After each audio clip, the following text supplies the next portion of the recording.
Монгол улс 3 сая дахь иргэний хүлээн авлаа.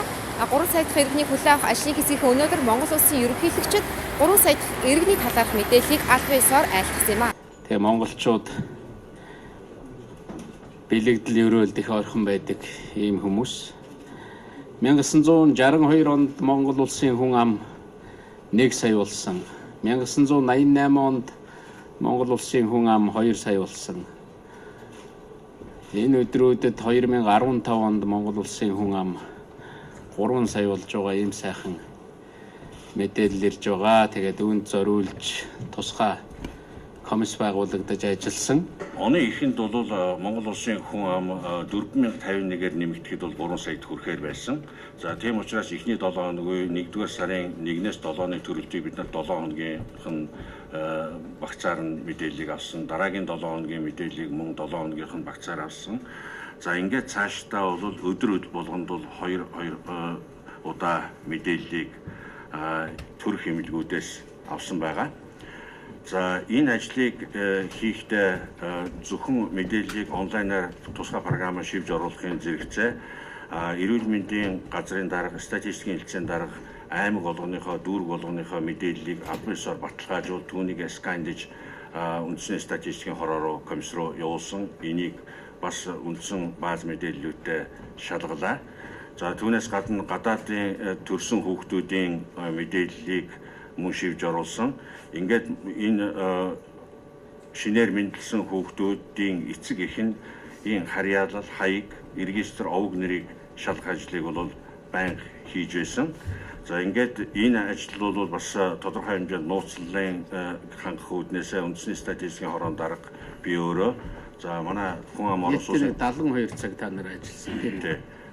Юу тоолгын товчооны дарга амрал шинжээс 3 хүн зөвхөн тусгай кодоор дараалан хийж нэвтрэхээр энэ мэдээллийн сантай ажилласан.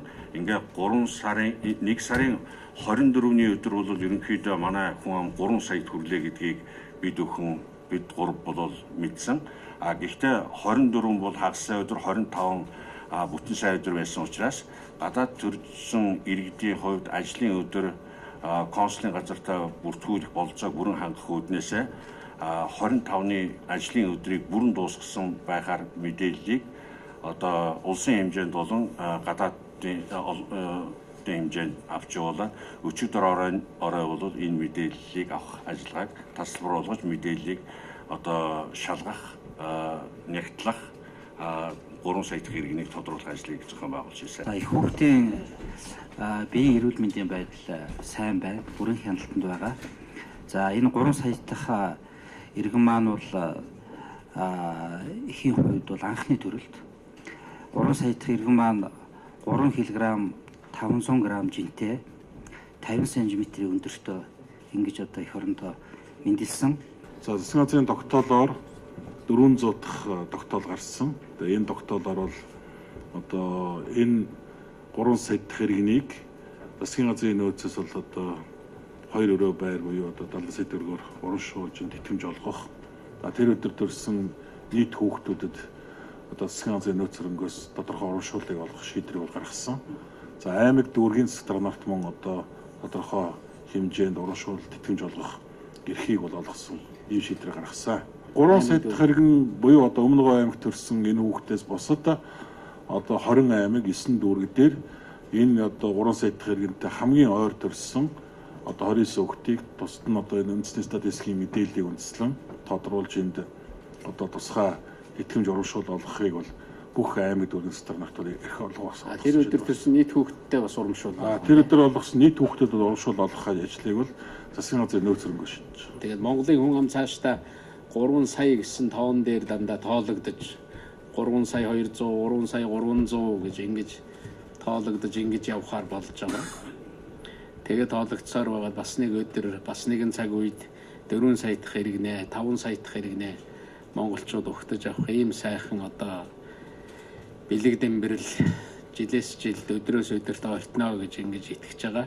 Нийт энэ өдрүүдэд одоо 3 сая дахь иргэн болж 3 сая дахь иргэнийг нэмэгдүүлж ингэж төрж байгаа их хүүхэд аав ээж тэдний төрөл төрөсөд бүх хүмүүст Монголынхаа ард түмнийг төлөөлөөд Тэгээд энд одоо оролцсон мөн одоо их барьж авсан эмч тэнд оролцсон бүх хүмүүсийн нэрийн өмнөөс ард түмнийхээ нэрийн өмнөөс сайн сайхныг хүсье гэж ингэж бодож байна. Ийхүү Монгол улс 3 сая явуулаа болж байна. Цааш тухайн амаа эрчимдээ үүсэх бодлогыг явуулах хэрэгтэй гэж албаны хүмүүс хэлж байсан юм а.